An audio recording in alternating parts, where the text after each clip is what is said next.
Magluto ako ng ampalaya. 3 piraso pala ito akong lutuin. Lutuin ko na lang lahat para wala na akong babalikan magluto. Ayan. Magluto ako ngayon. Tsaka ito naman yung aking lamas. Meron akong sibuyas, kamatis at saka bawang. So, ayan. Tara magluto tayo mga katsabi.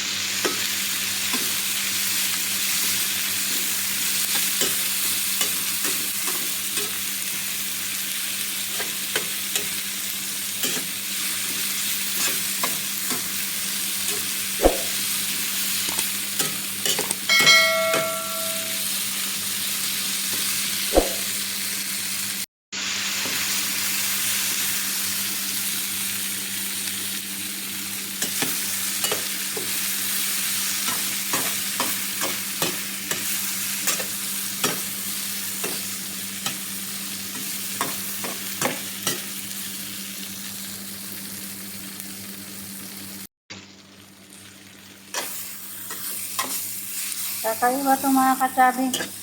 Dito ko na lang sinahog yung dilis. Bulinaw ba? Kasi ay gusto kong kumain ng dilis. Hindi naman ako makapwito kasi ngayon ay gabi. Ay nagutom ako. Gusto kong kumain.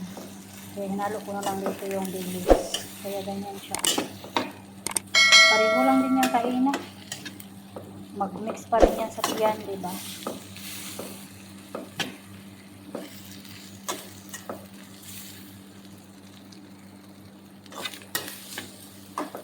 Lagyan ko lang ng paminta para hindi masyadong maanghit.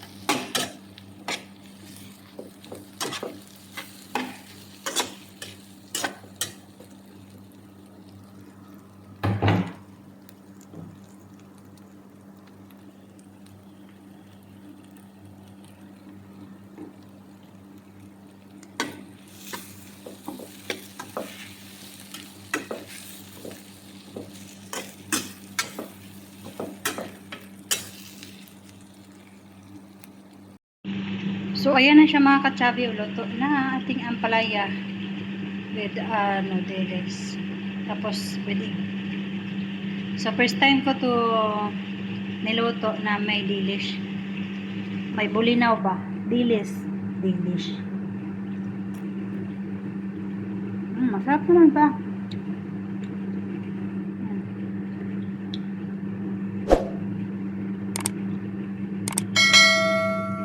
Pareho lang kasing kaina, diba? Lutuin natin yung dilis.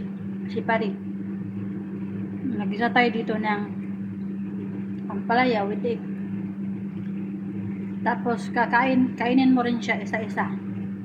Ganun pa rin, mag-mix pa rin siya sa tiyan. Kaya, ganyan ang ginawa ko.